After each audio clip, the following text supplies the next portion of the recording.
Have you ever wondered what the absolute outer limits of human achievement really are? Well, today, we're diving headfirst into the wild world of Guinness World Records to find out. We're going to explore some incredible feats of strength, endurance, and, yeah, even danger that will totally redefine what you think is possible. So, when we talk about a world record, what are we really talking about? I mean, it's so much more than just a cool party trick, right? It's about someone pushing past what everyone thought was the limit and proving that the impossible might just be doable. Every single one of these records is like a permanent mark in the history of what we as humans are capable of. All right, let's kick things off with pure, raw strength. But look, we're not just talking about lifting weights in a gym. No. We're looking at some seriously unconventional power pushed to its absolute breaking point. So what does that actually look like? Okay, first up, you've got to meet Kevin Fast. He's a Canadian priest whose strength is, well, it's almost biblical. This man pulls entire airplanes. And on the flip side, we have Olga Liashuk from Ukraine, whose record involves a very, very different, and let's be honest, very specific kind of crushing power. So get this, that number, 188,830 kilograms, is the weight Kevin Fast pulled back in 2009. We're talking about a CC-177 Globemaster III military transport plane. It is just a staggering display of pure brute force. I mean, it's no wonder they call him the world's strongest priest. 14 seconds. That's all the time it took for Olga Liachuk to completely obliterate 3 watermelons using only her thighs. This was just this explosive, incredible display of power back in 2014. And not only did it set a record, but it also made her Ukraine's very first female Guinness World Record holder. How cool is that? Okay, so from these bursts of explosive strength, we're going to pivot to endurance. You know, that long, grueling test of human will. This is where your mental game has to be just as strong, if not stronger, than your physical body. Do me a favor. Just for a second, try holding your breath. How long do you think you could go? A minute? Maybe 2 if you're really pushing it? That simple little baseline is all you need to really appreciate how utterly extraordinary this next record is.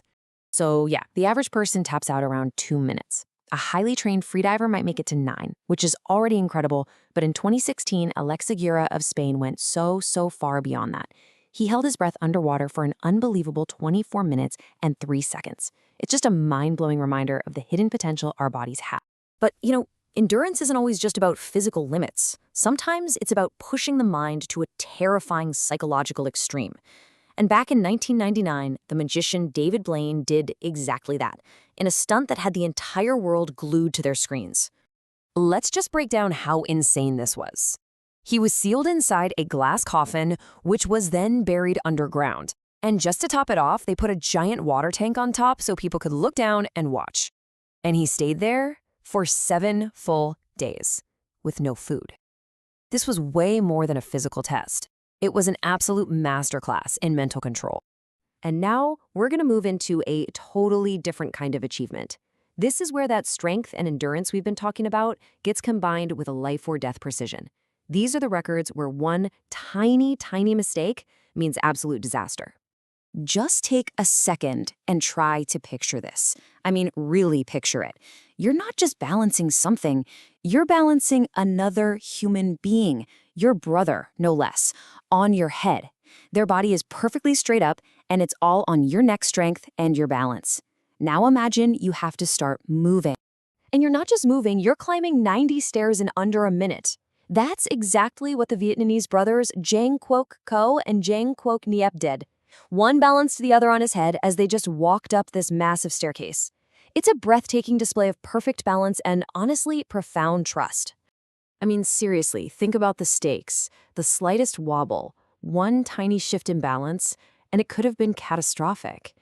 The level of trust and precision between those two brothers is almost impossible to wrap your head around.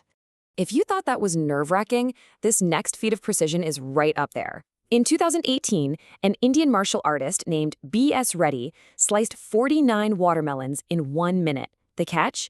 The watermelons were placed on his partner's stomach. With a razor-sharp sword, a single slip could have been tragic. It's just an astounding display of skill, trust, and pure gut. So, all of these records we've seen are officially recognized by Guinness. But what about that drive to push limits that doesn't need a certificate? What happens when the motivation is purely personal, just to see what you can do? Well, this is Amandeep Singh from Haryana, India, and he is a man who completely embodies that spirit. He's known as the Steel Man of India, and his feats are absolutely legendary in his country, even without that official stamp from Guinness. I mean, just listen to this list of stunts. It's mind-boggling. He stops nearly 24 roaring motorcycles with his bare arms. He lifts massive weights with his teeth. He's even had a truck drive over his body.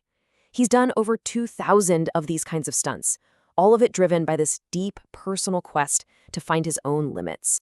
So what is it that drives people like Amandeep Singh or any of the other record breakers we've seen today? It's pretty clear it's not just about getting a certificate to hang on the wall. It's about the journey, right? It's that personal discovery of what you are truly, truly capable of. So where does all this leave us? We've seen people pull airplanes, hold their breath for almost half an hour, and perform acts of unbelievable precision and trust. Every time one of these records is broken, it sets a brand new boundary for human potential. And it just begs the question, doesn't it? Is there a true limit to what we can achieve? And if there is, are we even close to it yet?